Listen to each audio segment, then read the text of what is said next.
Shinlan, gusto ko nang ipalaglag ang bata. Ha? Bakit naman? Shinlan, may isang bagay na matagal ko nang tinatago sa'yo. Ano yon? Hindi anak ni Shi Wenyuan ang bata. Kung hindi niya anak, kanino anak ito? Sasabihin ko sa'yo mamaya. Pero gusto ko muna itong ipa-abort. Kung hindi, pakiramdam ko, mas masasaktan si Wenyuan. Sige ate. Kapag naisip mo na, susunod kita sa anumang gawin mo. Kapag naisip mo na, sabihin mo lang kung kailan surgery, sasamahan kita sa araw ng procedure. Pag-iisipan ko pa.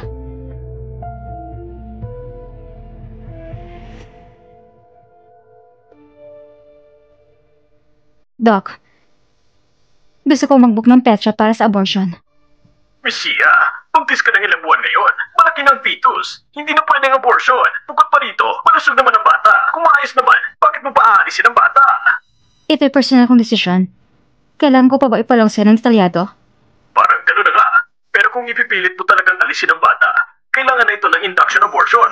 Ang induction abortion, kailangan ng pirma ng mga kamag-anak mo. Sige, naintindihan ko. Kung ganon, hindi natin kailangan ng doktor.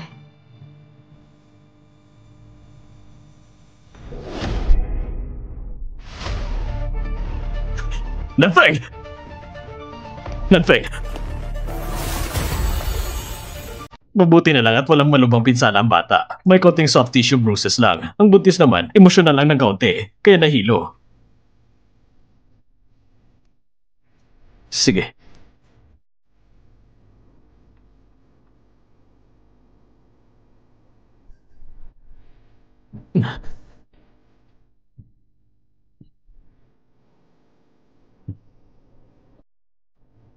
Mr. C. Pumunta ng doktor kanina. Sabi niya, ayos lang ang bata. Salamat sa'yo, Mr. C. Ika'y kumakatawan sa bata sa sinapupunan. Salamat sa'yo sa pagsagip sa buhay niya. Manatili ka muna sa ospital ngayong gabi para sa obserbasyon.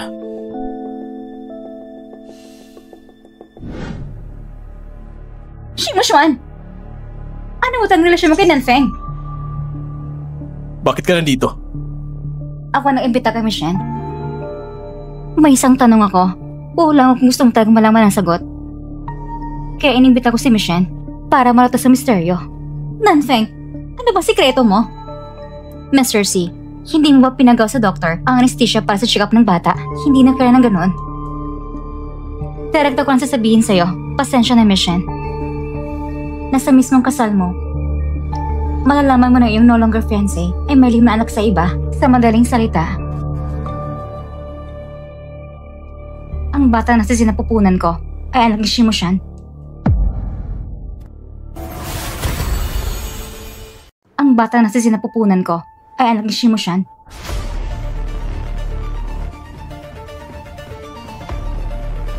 Nanfeng. Nanfeng. Anong sinabi mo kanina? Wenyuan, bakit ka nandito? Oras na para malaman ang katotohanan. Shimoshuan, paano mo nagawa sa akin to? Ihati na kita pabalik. Shimoshuan! Shimoshuan at Nanfeng, mapangas na laki babae. Matagal ko nang hinuhula na may nangyari sa inyo. Shi Wenyuan, anong gagawin mo? Bakit hindi mo sila pinatay agad?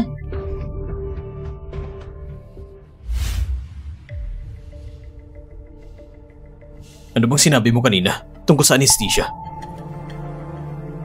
Ginawa mo ito pero hindi aaminin? O sinasabi mo, natakot kang magalit si Shinmatang at kansilan iyong kasal? Kapag sinabi mo yun, bukod sa mag-init ng ulo, ano pang makukuha mo? Walang-wala. Ikaw ang tumawag dito, hindi ba? Bukod sa panina sa kapatid mo, ano pa bang kaya mong gawin? Ano bang pinagsasabi mo? Nagtatanga-tangahan ka pa talaga. Mr. C, pag-isipan mong mabuti. Kung sa publiko mo ipapakita ang pagyuk at paghingi ng tawad o gagamit ng ibang paraan upang makuha kayong kapatawaran. Sean! Nanfeng! Matangaas kayo! Walang hiya! Nagtataksi sa harap Umalis ko! ka! Bitawan mo ako! Bitawan mo ako! Bitawan mo ako!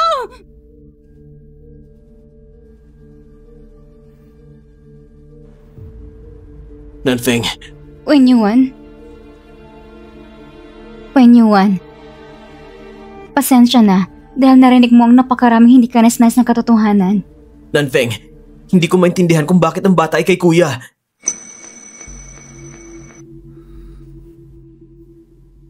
Sa totoo lang, kilala ko si Shimo Xuan sa harap mo. Nagpanggap ako bilang iyong sekretarya. Si Shimo Xuan ang nagpadala sa akin at si Strong Vision.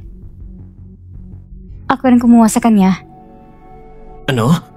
Una, gusto na yung ama na ikasal ka kay Mission. Ako nakagambala dito. At para matulungan si Shimo Xuan na ikasal kay Mission, hinikayat rin kita. Kaya Wen Yuan, talagang masama kong tao. Marami na akong maling nagawa. Nanfeng, huwag mong... Wen Yuan! Ako isang espiya sa iyong paligid. Ako ay alaga ni Shimo Xuan. Isa kong alipin niya. Nanfeng, huwag mo nang sabihin! Huwag ka nang mag-isip ng ganun sa sarili mo.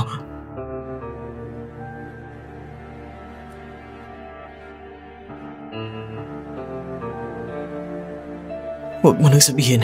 Wen Yuan, ang ating kasal, kakinsalahin ko na. Shimo Xuan, gusto kong wakasan ang ating kasal. Hindi ka pa ba tapos? Ikaw, Miss Shen, hindi ko na rin kaya ang relasyon na ito. Ayoko na. Mag-ingat ka sa daan mo. Shimo Xuan, ano mong tingin mo sa sarili mo? Isang bastardong anak ka lang. Maliban sa akin, sino pang titingin sa'yo ng tama? Pwede tayong maghiwalay ng maayos. Pero kung gagalawin mo kahit isang daliri ni Shannon Feng, hindi kita palalampasin. Shimo Xuan, nagbabanta ka ba sa akin? Huwag mong kalimutan, sa mata ng lahat, ikaw ay anak ng isang baliw na babae. Ngayon, ang bastardong anak ay may bastardong anak na. Tumahimik ka. Huwag mong isipin na hindi ko alam ang lahat ng ginagawa mong kalokohan. Nanfeng! Isipin mo nga! Huwag ka muna magpadalos-dalos! Nanfeng! Nasa loob si Nanfeng? Kuya, gusto niya palaglag ang bata! Lumayo kayo! Bitawan mo ko. Mo Xuan, ano bang ginagawa mo? Hindi ko kayong mga anak mo. Kaya ko nang bumagsak sa hagdan ay para ipalaglag ang bata. Buhayin mo ang batang ito! Makakasiguro ka! Mas pipiling kong mamatay kaysa mga anak mo.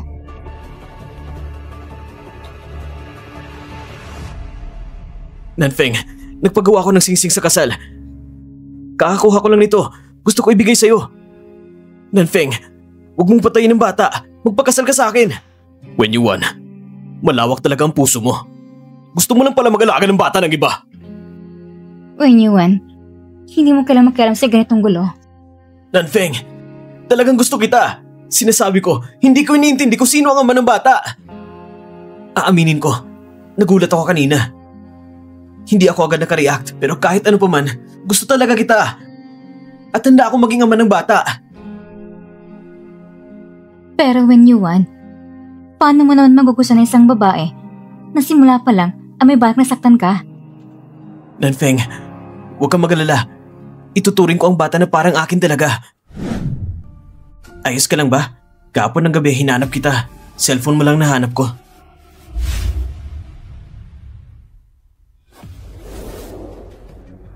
Siguro nung nahulog ko sa hagdan, maaaring lumito agad si Shimo Xuan. Kasi sinusundan niya ako.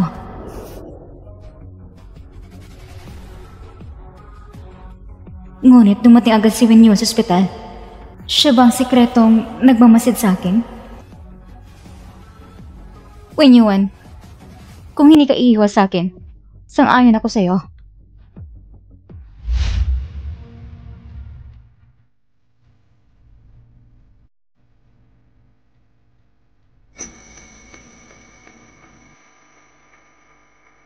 Shimo Xuan, hindi ka karapat-dapat maging ama. Hindi ka rin karapat-dapat maging magulang. Tingnan mo, ang ama ng aking anak ay si Wen Yuan lang. At ikaw, mananatili ka lang bilang kanyang tiyuhin. Siya, Nanfeng! Bitawan mo ko! Wen Yuan, ang nangyari kanina sa ospital, hindi ko naisip ng seryoso. Nanfeng, gusto mo ba talaga ang kuya ko? Imposible. Ako at si Motion, hindi ganyan iniisip ang relasyon namin. Ayos lang. Kaya kahit naging dati kang undercover o lumapit sa akin na may pakay, hanggat hindi mo siya gusto, wala pa rin nagbabago. Parehas pa rin ang lahat. Sigurado ka ba? Sigurado ako. Sigurado ako. Nanfeng, ang petsa ng kasal natin hindi magbabago. Lahat ay ayon sa orihinal na plano.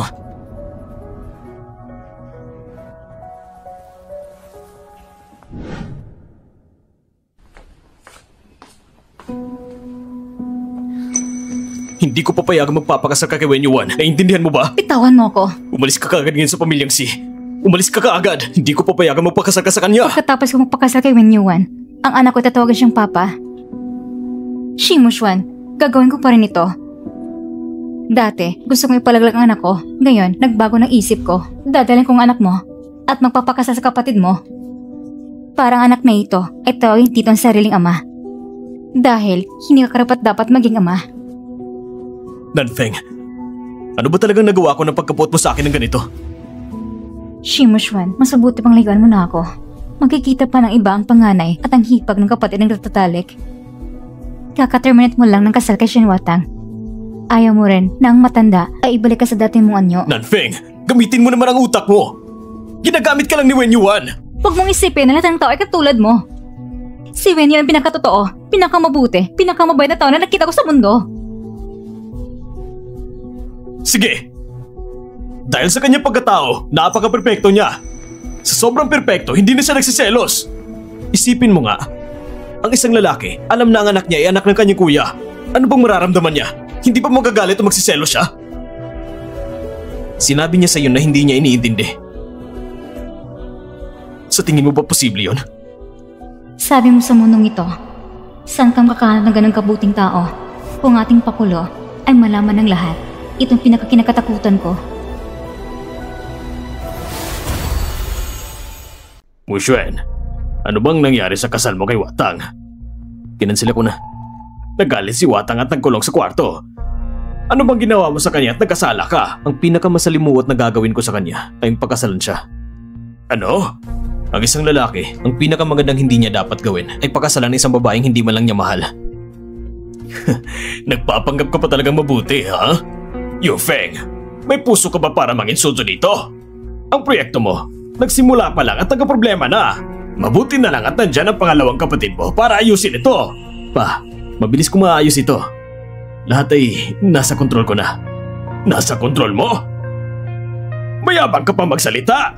Kung hindi lang sa pangalawang kapatid mo na naglinis ang gulo mo, dinala ka na sana ng pulis. Pa, kung hindi nyo ipapadala sa pulis, ang swerte na yun. Tingnan mo muna ang sarili mo. Nung nakaraang buwan, pumunta ka sa kasino at natalong ng mahigit 1 milyon.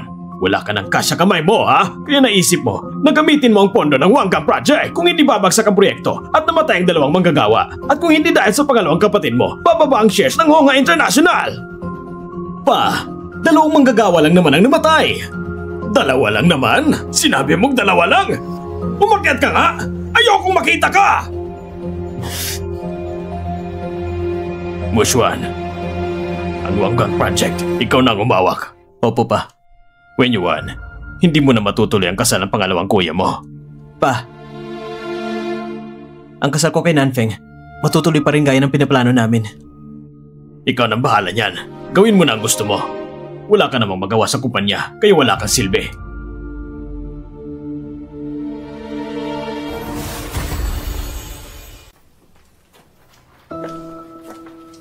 Kuya. Wen Yuan, sasabihin mo ba kay Papa? O ako magsasabi? Ano? Ang palabas mo? Iniisip mo na bang sasabihin ni Papa? Apo niya pa rin naman yan. Hindi bale, walang pinagkaiba. Kuya, huwag mong sabihin yan. Ngayon ang kasintahan mo. May dala ng anak ng taong kinapuutan mo. Hindi ka ba nagagalit? Kuya, hindi kita kailanman kinapuutan. Isa ka talagang inosenteng maliit na anghel, di ba? Akong may kasalanan na pikon ako sa'yo. Hindi mo ako kinapuputan, pero galit ako sa'yo! Wen Yuan, huwag ka na magpanggap. Alam ko ng intensyon mo. Kung hindi dahil sa panghihikayat ni Wen Yuan, hindi ko iwan ang bata. Hindi ko talaga iwan ang bata kung wala siya. Ngayon, nagpasya na ako panatilihin siya. Kaya ama ng bata ay si Wen Yuan lang. Tara na.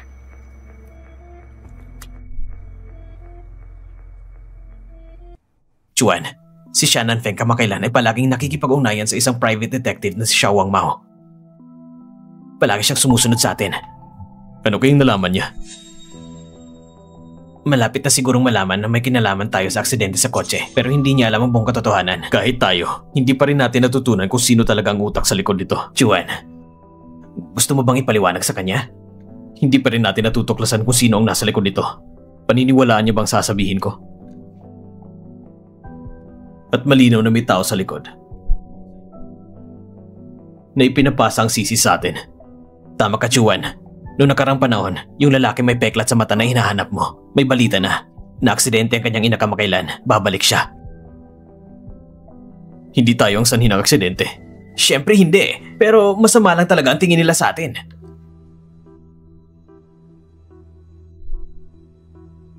May mga tao na inosente talagang itsura. Isa rin itong kakayahan.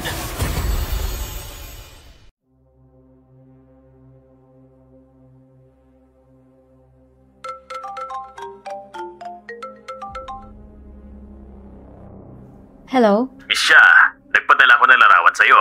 Tignan mo.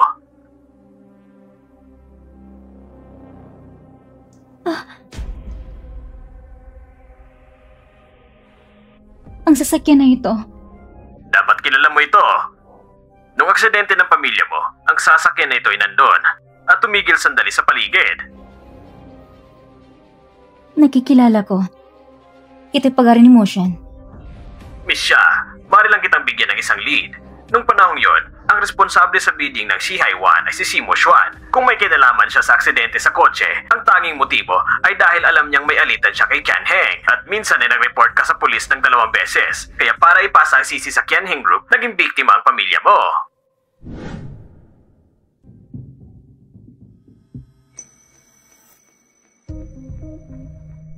Bigla kita nakita.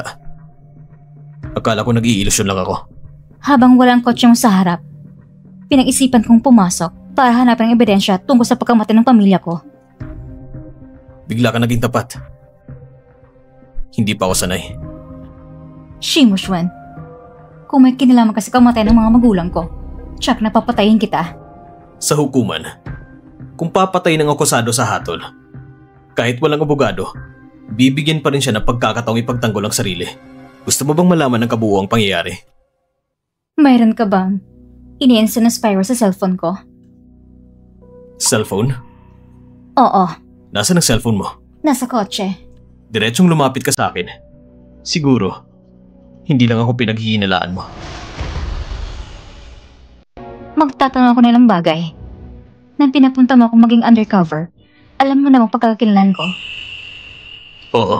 Sa gym binigyan mo ako ng misyon at binigyan ng mataas na bayad. Oo. Ang aksidente sa kotse, ikaw bang may gawa nito? Hindi. Pero, may kaugnayan sa akin. Shimo Xuan, sasabihin ko sa'yo. Maswerte araw mo ngayon. Pinatay mo mga magulang ko. Hindi na kita palalampas sa susunod. Nanfeng, ano nangyari? Wala naman. Dadalhan ko si Nanfeng. Wen Yuan, paano mo nalaman na nandito ako? Tinanong ko si Xinglan. Wala kong sinabi kung nasan ako. Umalis na tayo. Kuya, sasamahan ko si Nanfeng.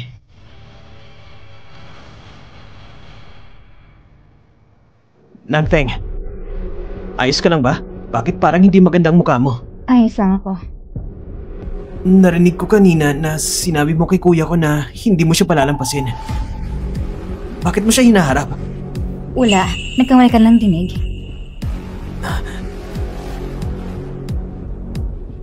Ito, huwag mong kalimutan sa susunod. Kahit saan ka pumunta, dalhin mo palagi ang cellphone mo. Kasi nag-aalala ko kung hindi kita mahanap. Kasi, nagmamadali ko kanina. Ayos lang. Basta sa susunod, huwag mo nang kalimutan.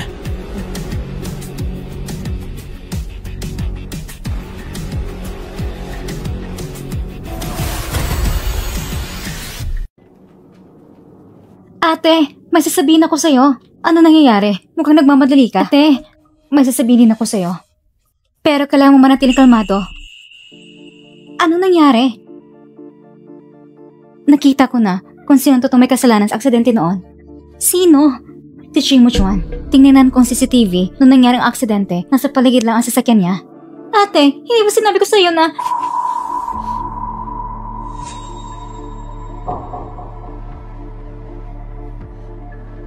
Talaga si Shimo Chuan. Malinaw ko na-verify. Walang iba kundi siya.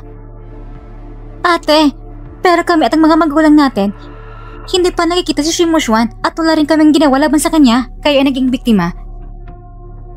Dahil sa kanyang negosyo, kayo ay naging target. Ate, hindi ko maintindihan. Hindi mo kailangang maintindihan. Kailangan mo lang tandaan na pinatay niyang mga magulang natin at ang nagdulot sa'yo ng ganitong kalagayan ay si Shimo Chuan. Iyon lang, sapat na. Anong gagawin natin ngayon? Magsusumbong pa tayo sa mga pulis? Hindi pwede. Kulang pang ebidensya. Kailangan ko lang magpakasasasi para makakuha ng mas maraming ebidensya. Ate, huwag ka na saan kumilos mag-isa. Magpatawag ka na ng pulis. Natatakot ako sa ginagawa mo. Walang problema. Huwag kang mag-alala.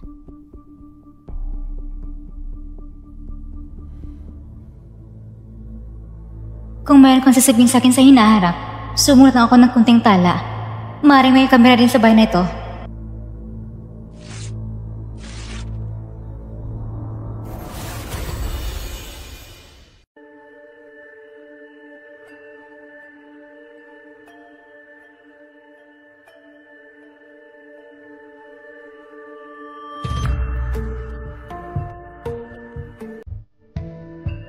Bakit siya nandito?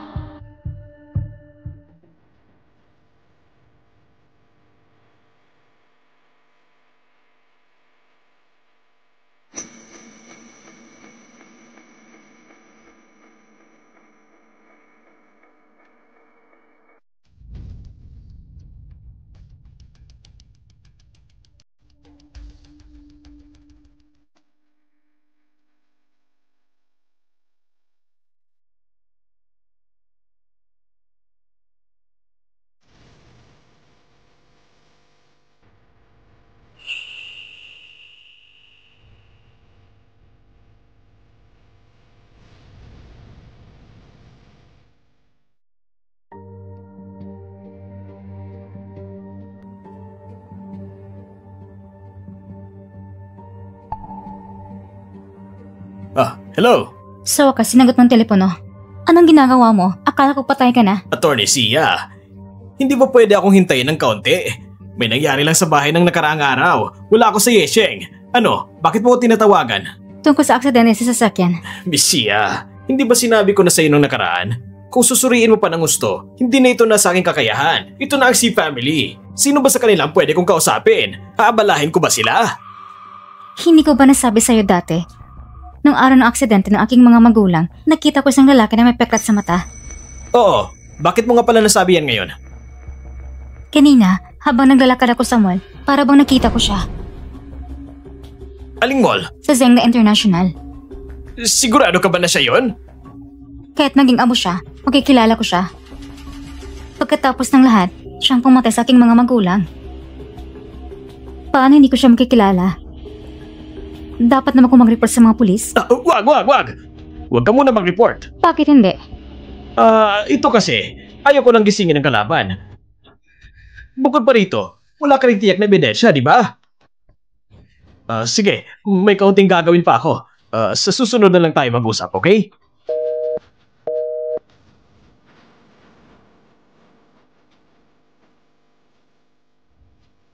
The customer you're trying to reach is not available. Please call back.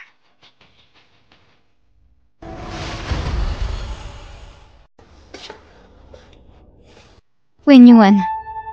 Bakit medyo na late ka? Nasa kwarto ka na pero hindi ka pa rin natutulog. Bira kang uwi ng ganito ka-late. Medyo nag-alala ako, kaya hindi ako makatulog. Malaki na ako. Bakit ka pa nag-aalala? Ikaw, buntis ka pa naman. Matulog ka na ng maaga. Dapat mong tandaan na kailangan mong ipanganak ang isang malusog na sanggol. Nagpunta ka sa isang pagtitipon? Uminom ka ba? Kaunti lang. Alam mo naman, wala akong lakas sa pag-inom. Hindi ba kagabi sinabi mo sa akin na dapat ako mag-focus ng higit sa kumpanya? Ngayon, kasama na kita at ang sanggol. Hindi ko pwedeng hayaang maliitin ako ni Papa. Wenyuan, may gusto kong sabihin sa'yo. Ano yon? Sabihin mo. Habang namimila ko sa mall kanina, nakita kong lalaki na may peklat sa mata na nakita ko ng araw ng aksidente ng pamilya namin. Talaga? At pagkatapos? Hindi ako agad nag-react. Nang maalala ko na, wala na siya. Hinahanap ko siya sa buong mall, pero wala na. Baka nagkamali ka lang ng pagkakita. Kahit maging amo siya, maaalala ko siya. Nag-report ka na ba sa pulis? Hindi pa. Pero, nag-iisip ako kung dapat na ba akong mag-report sa mga pulis. Pero, isang sulyap lang naman ang nakita mo. Hindi pa sigurado. Wala rin akong na-report sa pulis.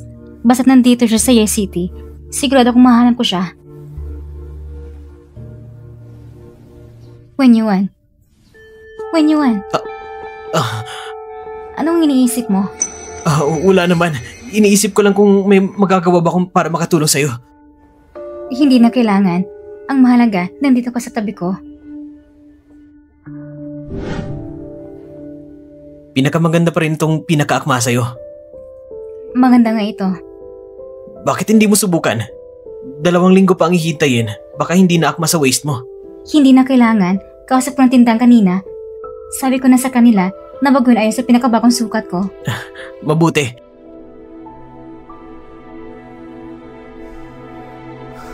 Kuya!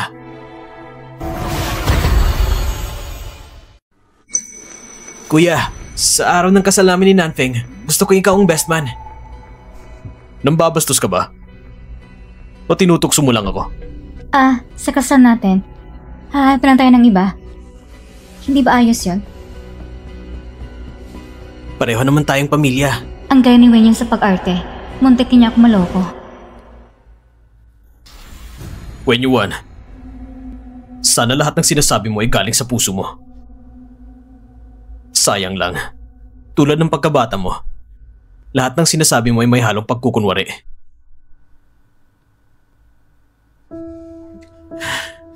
Hindi ko rin alam kung bakit maraming maling akala sa akin ng kuya ko.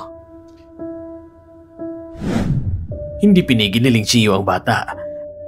At lihim niyang ipinanganak ang bata. Nagpagawa ko ng DNA test at hindi siya anak ni Wen Yuan. May sakit nga ang anak ko, narinig ko lang din.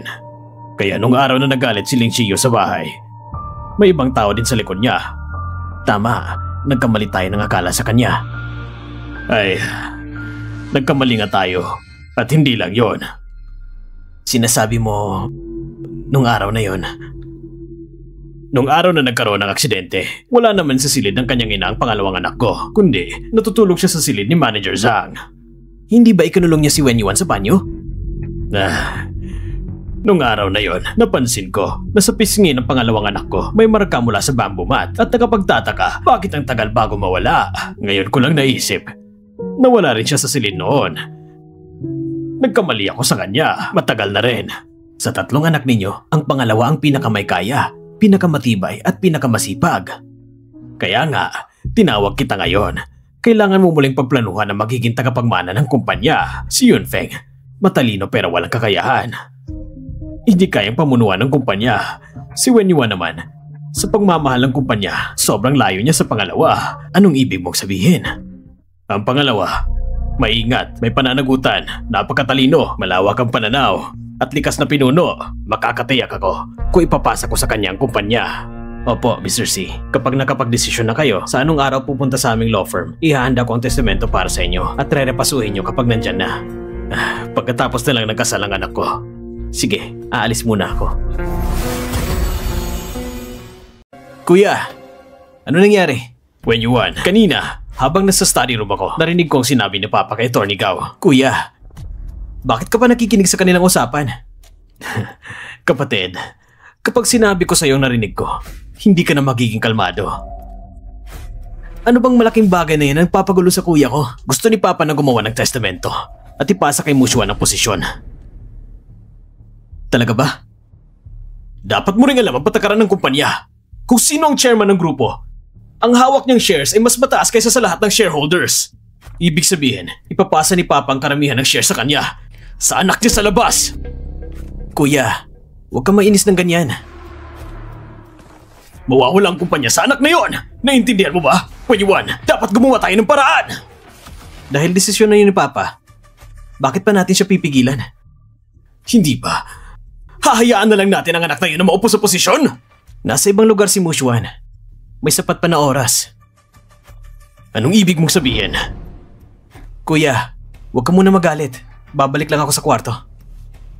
Wenyuan! Ipaliwanag mo! Makipag-usap ka muna kay kuya. Wala namang espesyal. Gusto ko lang itanong kung maitutulong ba siya para sa kasal natin. Siguro pag-iisipan niya. Makalipas ang ilang araw, ikakasal na tayo. Magpahinga ka na mabuti sa mga araw na ito at magiging pinakamagandang bride sa buong mundo. Nanfeng, bukas ng kasal natin, hihintayin kita para sunduin. Good night. Matulog ka ng mahimbing.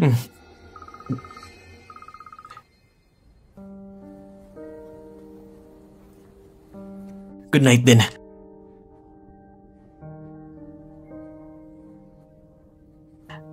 Ay ate, ang corny niyo Bukas na pala ang kasal, ang araw-araw na magkasama, nagiging mahirap iwasan. Pumasok na tayo. Ate, ano nangyari sa itsura mo? Isang gabi lang hindi kita makikita. Ang OA mo naman, pumasok na tayo para matulog.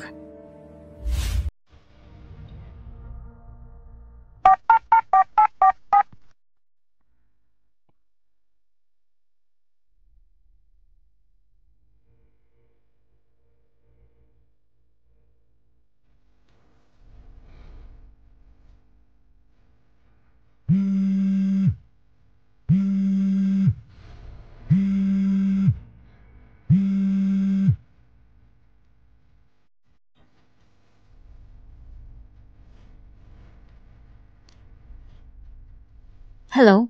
Siya, Nanfeng. Bukas, huwag mong pakasalan si Wenyuan. Mr. C, paulit-ulit na lang ito. Naboboard ka ba? Hindi siya ang Wenyuan na nakikita mo. Mula pagkabata, magaling na siyang magpanggap. Hindi siya ganun kasimple. Mr. C, kung wala na iba pang pang-usapan, magpapahinga na muna ako. Ginagamit ka niya laban sa akin. Siya, Nanfeng, marami kong sasabihin sa'yo. Galing ako mula sa Jusheng. Hintayin mo ako.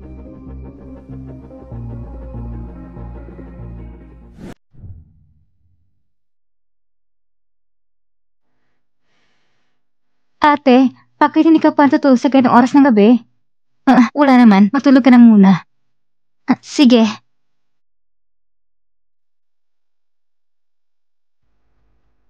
Siya, Nanfeng. Bukas, huwag mong pakasalan si Wenyuan.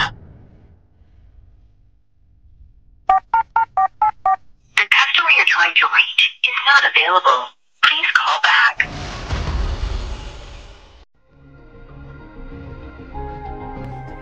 Ate, bakit wala pa si Wenyuan? Pwede bang lumabas ka muna? Si Shimushwan, nakita mo ba siya? Wala rin. Tama. Sa napakalagang araw na ito, wala rin si Shimushwan. Nung nakarang pagkakataon sa kotse niya, naglagay ako ng listening device. Bakit walang signal na natatanggap? Kanina mo nilagay ang listening device sa kotse?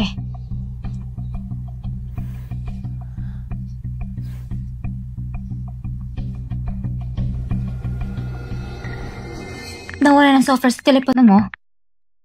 Ngayon ay maayos na.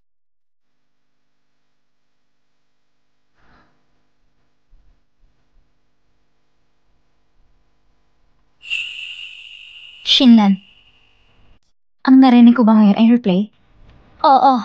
Magsisimula sa araw na nilagay mo ng device. Hanggang ngayon, kukunin ang mga mahalagang impormasyon ng kakatulong sa'yo.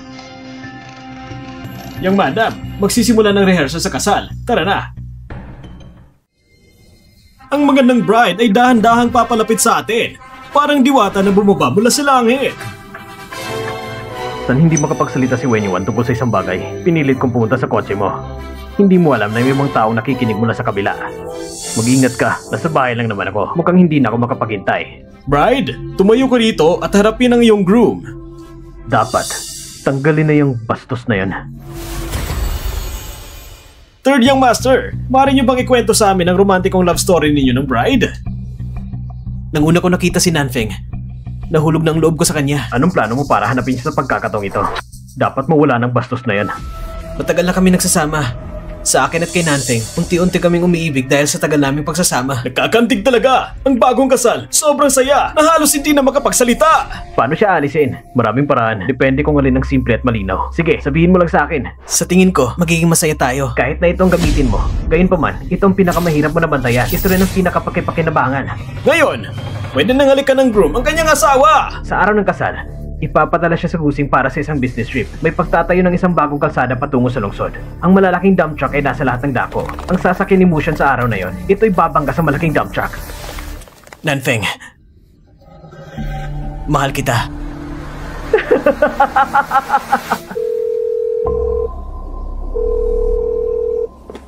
Ate, wala pa namang sumasagot sa telepono?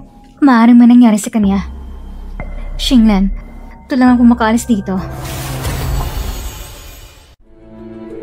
Ano nangyari? Nanfeng, na-aksidente ang kuya ko. Nasa ospital siya ngayon. Pasensya na. Maring pansamantalang ipahinto muna ang kasal natin. Nangyari ang aksidente? Oo. Grabe ba? Narinig ko ang sasakyan ng pangalawang kuya ko ay nadaganan ng dump truck. Maaaring grabe talaga ang sitwasyon. Doc, kumusta ang kalagayan niya? Hindi magandang sitwasyon. Halos lahat ng buto niya ay nabasag. Nasalanta ba lahat ng internal organs? Puno ng dugo ang kanyang tiyan. Hindi sigurado kung dahil ba sa nabasag na tadyang o nasaktan ng mga organo. Pa! Umupo ka! Umupo ka! Huwag ka masyado mag-alala. Paano ako hindi mag-aalala? Pa, ang pangalawang kuya ko, siguradong magiging maayos siya. Bakit ganito?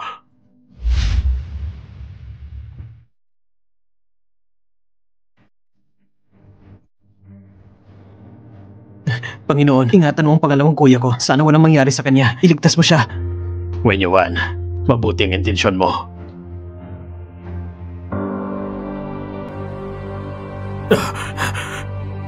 Doc, kumusta na siya? Stable na ang vital signs, pero hindi pa lubusang ligtas. Ililipat muna siya sa ICU. Kung makakalampas siya sa unang 24 oras, matitiyak ang kanyang kaligtasan. Paano na ang kumpanya? Hindi naman titigil ang mundo kung wala siya. Tumahimik ka nga! Kuya, ihatid mo muna si Papa pa uwi. At Nanfeng, sumama ka na rin sa kanila. Mananatili ako rito para alagaan si Kuya. Sa loob ng ICU, hindi pwedeng pumasok ang mga kamag-anak. Mananatili ako dito. Mas magiging kampante rin si Kuya.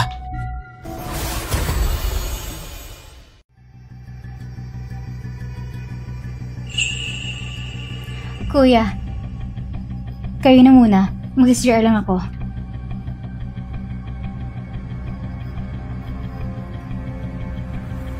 Ano ba talaga nangyayari? Ito isang pagpatay. Ang dump truck na yon, diretsong tumama sa kotse ni Chuan. Wala ka ba sa loob ng kotse?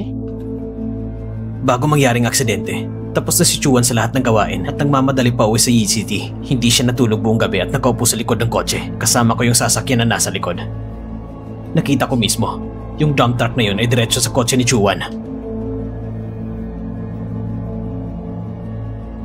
Hindi ikaw may gawa nito, hindi ba? Para bang galit na galit mo kay Shimo Xuan? Alam ni Chuan na iniimbestigahan mo siya. Nanfeng, naligaw ka ng impormasyon. Siguro alam mo rin na may kinalaman sa amin ng aksidente. Pero pareho lang tayong naloko. Nung araw ng aksidente, talagang pumunta si Chuan sa lugar, ngunit para magligtas ng tao. Kasi nahuli kami ng kaunti. Ang pulis at ambulansya, kami mismo ang tumawag. Ang kabuong kwento. Ang gusto kong marinig kabuong kwento. Sabi ni Chuan, na harap-harapan niyang ipapaliwanag sa iyo mula umpisa hanggang sa dulo. Pag-usapan natin sa susunod.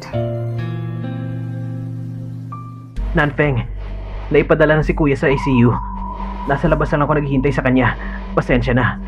Sa oras na ito, Naiwan pa kita mag-isa dyan sa bahay. Ang hirap para sa'yo. Kahit gaano ginawa ni Motion sa'yo, ikay mabuti pa rin sa kanya. Talagang kahanga-hanga. Sa anumang kaso, magkapatid pa rin kami. Parehas lang ang dugo na dumadaloy sa aming katawan. Magpahinga ka na dyan. Kakatapos ko lang marinig sa doktor, kahit magising si kuya, maaaring hindi na siya makakalakad ulit. Huwag kang masyadong malungkot. Pa! Si kuya! Ano nangyari sa kapatid mo? Hindi pa siya nagigising. Sabi ng doktor, maaaring magiging vegetative state siya. Hindi pa sabi nila na maliligtas siya? Sabi ng doktor, kung magigising siya sa loob ng 24 hours, ligtas na siya. Pero kung hindi, magiging vegetative state siya.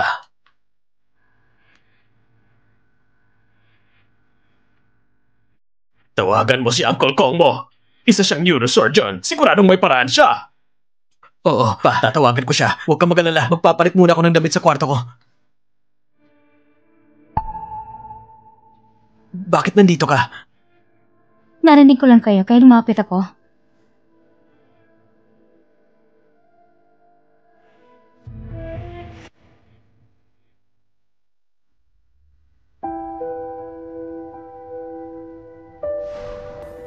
Misia.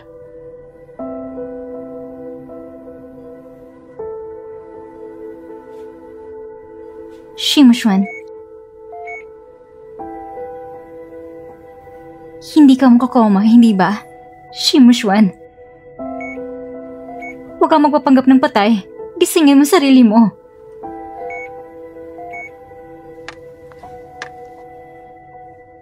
Kung patay ka na, mas maganda pa siguro.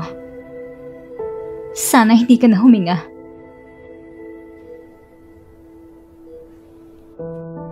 Akala mo gusto ko mamatay?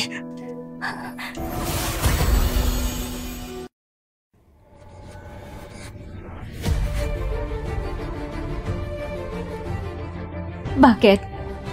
Bakit ka nagpanggap ng patay?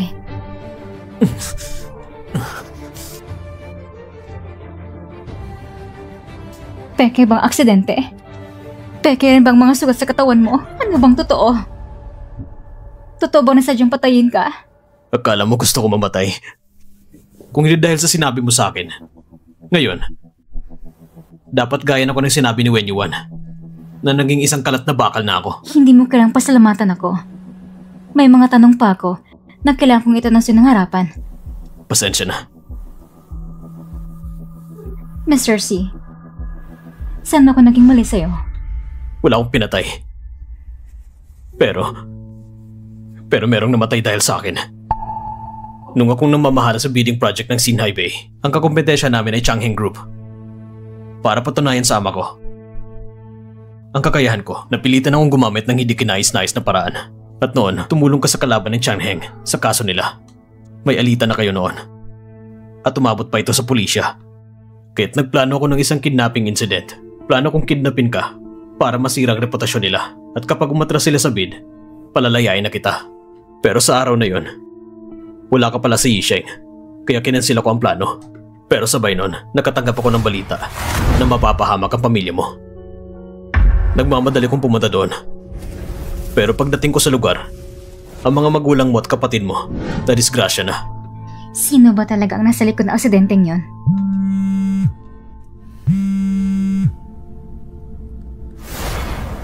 Hello? Nanfeng, nasan ka? Kasama ko si Chinlan. Pauwi na ako. Kailangan mo ba na sunduin kita? Hindi na. May mamaghahatid na sa akin. Mag-ingat ka sa daan. Iniinit ko ang bird's nest soup para sa'yo. Katulad na kay Qingyu. Nanfeng! Gabi na. Hindi mo na kailangang umuwi. Pwede namang doon ka na lang sana natulog. Dahil sa nangyari sa kapatid mo, siguro pagod ka na rin. Ilang araw na siyang walang malay. Sabi ng doktor, pagkahabang buhay na siyang ganyan. Karaniwan ay palaging laban sa'yo. Ngayon, ganito siya. Hindi ba tugma na sa damdamin mo? Nanfeng, kahit ano pa man, kaming dalawa ay magkapatid. Kahit hindi kami magkapatid sa iisang ina, pareho pa rin ang dugo na dumadaloy sa katawan namin. Ikaw ang pinakamapagpatawad na tao na kilala ko. Kung ikukumpara ka sa kuya mo, isa kang anghel. Habang siya isang demonyo. Ang nasa likod ng lahat ay si Wen Yuan. At may ebidensya na. Alam na rin ni Papa ang sitwasyon. Yun, Feng. Ang pangalawang kapatid mo ay nasa ospital. Nasa coma siya. Hindi pa siya patay. Bakit ka ba nagmamadali na makaupo sa kanyang pwesto? Tatanungin kita, kaya mo bang pamahalaan ang buong Honghai International? Pa, sa panahon ngayon, si Mushon ay nasa coma. Alam mo rin kung gaano bumagsak ang stock price ng C Group. Kung magpapatuloy pa ito, mas mabuti pang ibigay mo na agad ang kanyang pwesto. Kahit ibigay ko man, hindi ko ito ibibigay sa'yo. Pa, kung hindi mo ibibigay sa akin, kanino mo pa ibibigay? Kay si Wenyuan ba? Isa lang naman siyang tanga sa pag-ibig. Lumabas ka na! Pa, isipin mo naman ang Honghai International. Baka bukas, makakarinig tayo ng balita na si Mushuan ay namatay na. Ikaw!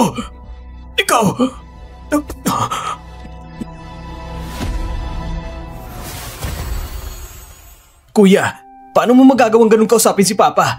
Kung siya'y mamuo sa galit. Bunso, sa oras na ito, huwag ka na munang gumawa ng mabuti. Hindi rin magandang daluyan ang dugo ni Papa. Ang ilang ugat niya ay barado na sa pagkakataong ito.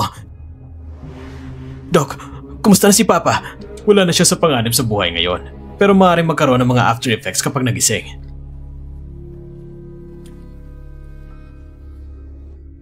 Pa, ito na mga huling habilin na inihanda namin para sa'yo. Paki-review mo na lang. Tapos, pirmahan mo lang dyan sa ibabaw ng pangalan mo. Ayoko! Ano? Pipirmahan mo? Pero nanginginig ang kamay mo. Walang problema. Eto. Hahawakan ko na lang ang kamay mo. Tutulungan kitang pumirma.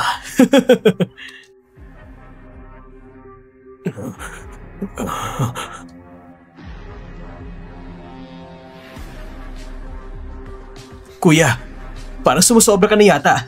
Bukod pa rito, laban ito sa kagustuhan ni Papa. Ang ganitong habilin ay hindi magiging valid. Huwag mo nang pansinin to. Lahat ng masasama, ako ang gumagawa. Lahat ng mabuti, ikaw ang gumagawa. Bunso, sa ating tatlong magkakapatid, ikaw ang pinakatuso at mapanlinlang. Talagang ikaw. Pero sinong may kasalanan na para kang mabuting tao?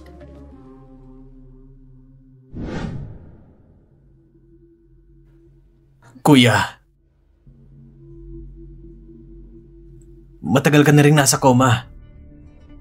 Araw-araw ka na nakahiga ng ganito.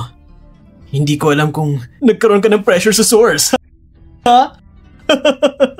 Hayaan mong i-check ka ng bunso mong kapatid. Tignan natin. May source ka ba? Ha? Meron o wala? Hayaan mo kong tignan. Ha? Wala pang source si Kuya. Mukhang naalagaan ka ng mabuti, ha? Nga pala, may magandang balita at masamang balita ko sa'yo. Alin ang gusto mong marinig muna? Sige, ang magandang balita muna. Ito ay binahagi ni Papa sa akin. Ang kalahati ng kumpanya. At ang masamang balita, nagkaroon siya ng stroke. Oo nga. Medyo napulot na rin sa edad niya. Naibigay pa ang malaking responsibilidad ng kumpanya sa'yo. Pero ayos lang sa ngayon. Ngayon, nasa rehab na siya. Pagpahingahin lang at gamutin ng maayos.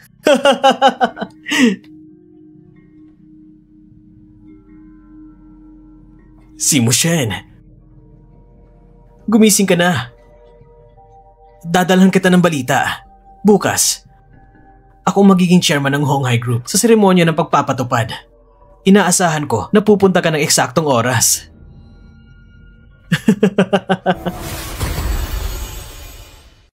Nanfeng, ayos ba ang suot ko? Hindi ba masyado lang itong simple? Hindi ba pala ikang low profile? Bakit nga high profile ka na? Itong araw ng aking pagtatalaga, kaya dapat high profile.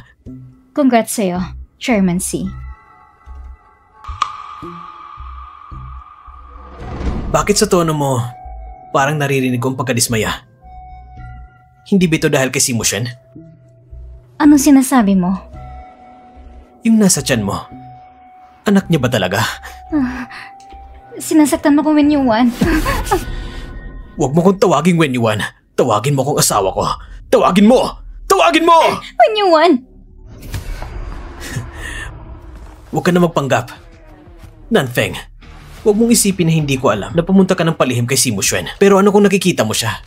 Pero yung taong yon, nakokoma na siya. At yung nasa tiyan mo, kailangan pa rin akong mag-alaga. Si Wen Yuan. Ang iyong pagkukunwari, nakakasuka talaga. Kung hindi ko sinabi sa'yo, maiisip mo pa rin ba na ako isang mabuting tao? Kaya pala, sa cellphone ko, ikaw nang lagyan ng spy software. Nakakatawa naman at ngayon mo palalaman. Talagang nakakatawa. Sinasabi ko sa'yo, Shannon Feng. Simula ngayon, alagaan mo ko ng maayos. Dito sa pamilyang Si, may karapatan ka lamang ng isang buto o laman. Kung ang puso mo iba, ibahin mo na rin ang isip mo. Bakit nandito siya? Hindi ko alam, Third Young Master. Hanapin ang isang tao at ayusin siya. Ngayon ay araw ko sa pagtatalaga bilang chairman ng Honghai Group. Salamat sa lahat na naglaan ng oras para dumalo sa aking seremonya. Pamumunuan ka ang Honghai Group at lahat ng empleyado patungo sa mas matagumpay na hinaharap. Third Young Master, pwede ko bang malaman tungkol kay Si Muxuan? Chairman Si, kung maaari. Chairman Si, ano po ang naging sanhin ng aksidente ni Second Young Master Si? Bago ma-stroke ang ama nyo, pinapahalagan niya ng husto si Second Young Master Si. Ano po sa tingin nyo? Karapat dapat ba kayo upang maging chairman ngayon? Malakas ang kakayahan ng kuya ko. Tunay ngang pinapahalagan siya ng ama namin. Napakagaling. Hindi pa siya namatay. Huwag po rin gamit ang maling salita. Itaas mong kamay mo. Ha? Baka bastos Grabe naman yun.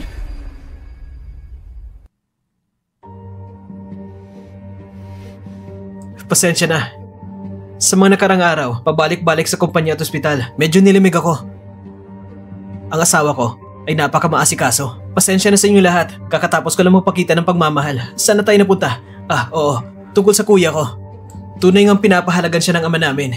Pero sa kalagayan niya ngayon, kahit ayaw ko, kailangan ko talagang upuan ang posisyon na ito. Pwede naman hindi ka umupo. Bakit mo kailangang pahirapan ang sarili mo? Nanfeng, pagod ka na. Assistant Lu, tulungan mo ang asawa ko na bumaba. May tanong din ako kay Chairman Si. Tungkol sa kaso ng aksidente noong ika-16 ng Hunyo, pwede ba bang malaman anong papel ginampan ni Chairman Si sa pangyayari ngayon? Tumahimik ka kaagad. Paniwalaan mo na pwede kong ipatanggal ang oxygen tube ni Si Muxuan sa anumang oras. Wen Yuan!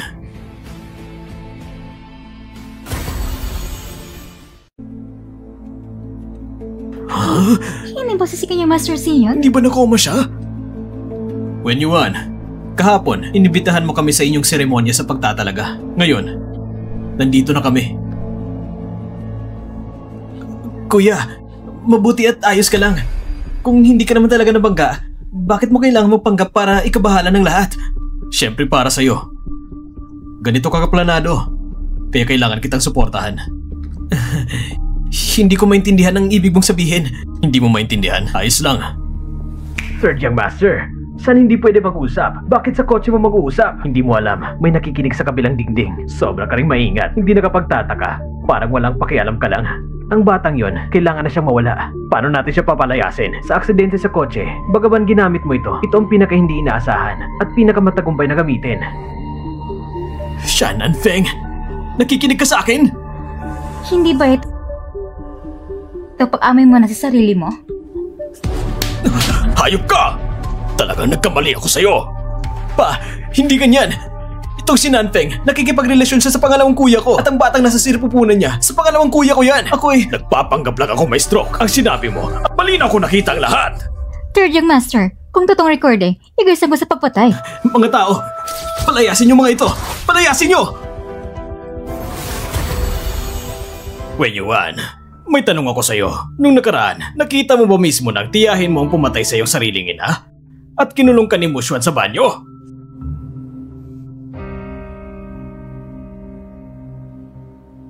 Oo.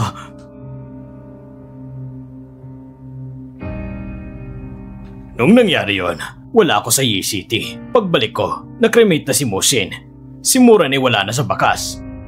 Hindi ko talaga haharapin na magduda. 5 o 6 na taong gulang ka pa lang noon. Naiisip mo na magsinungaling sa akin? Pa, nagkunwari ka may stroke at muling binanggit ang nakaraan. Hindi mo ba nais makipag-alyasa kay Muxuan upang tapusin ako? Ako rin ay anak mo! Ang ina mo, dapat kilala mo naman hindi ba? Matagal na kayong hindi nagkita. Gusto mo ba siyang makita? Anong pinagsasabi mo?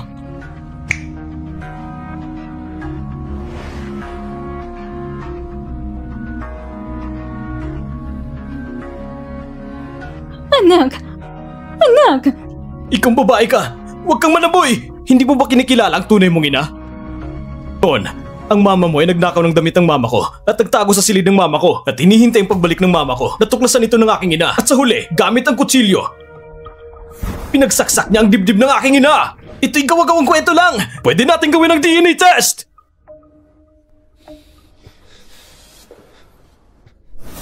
Ito si Tita Sin. Ang pagkasunog na ito, nung bata pa ako, aksidenteng natapon ng sabaw sa braso ni Tita Sin. Hindi ko alam. Wala akong alam. Anak! Anak! Lumayas ka! Hindi ako ng anak mo! Isa ka talagang hayop! Ikaw si Wen Yuan, hindi ba? Kilala mo ba si Zhuang Haisheng? Hindi ko siya kilala. Siya nga yun. Hindi kita kilala. Siya nag-utos sa akin na magmaneho para bumaga sa pamilya ni Atty. Sia. Huwag ka magsalita ng kalokohan dito! Wen Yuan, sumama ka na lang sa amin sa estasyon ng pulis. Lahat ng ito ay pinagplanuhan yung dalawa. Wen Yuan, upang ibentang lahat kay Mo Xuan, plinano mo mismo ang aksidente. Napatay mong dalawa. Na wala magkinalaman sa'yo, hindi mo dapat ginawa yun.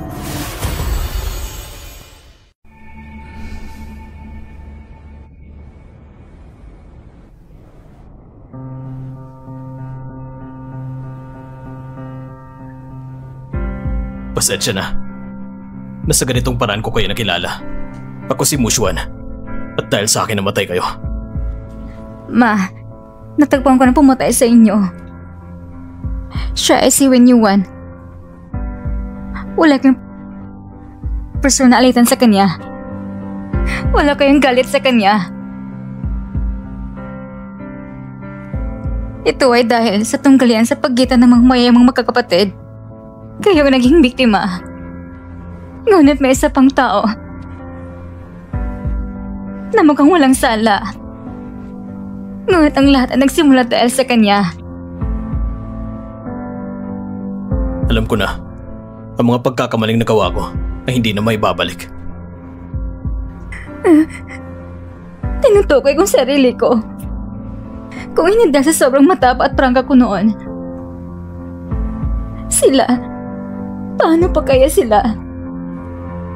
Mula nung pinili kong makipagtulungan sa'yo, dala ko ng sarili kong kasalanan. Ano? Ang pagbayad sa kasalanan. Mula pagkabata, walang nagturo sa akin kung paano magmahal. Akala ko noon, ang pag-aari ay pagmamahal. Kaya gumamit ako ng maruming paraan. Pinatili kitang nasa tabi ko. At sa tuwing nasasaktan kita, ako rin nasasaktan ng gusto. Pero hindi ko alam kung paano ayusin. Ngayon alam ko na. Handa ka bang kalimutan ang nakaraan at magsimula muli sa akin?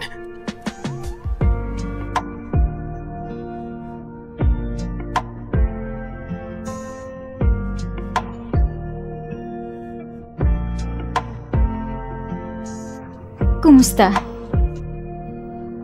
Itong unang pagkikita natin. Ako si Shen Nanfeng. Kumusta? Ikinagagal ako makilala ka. Ako si Mo Xuan.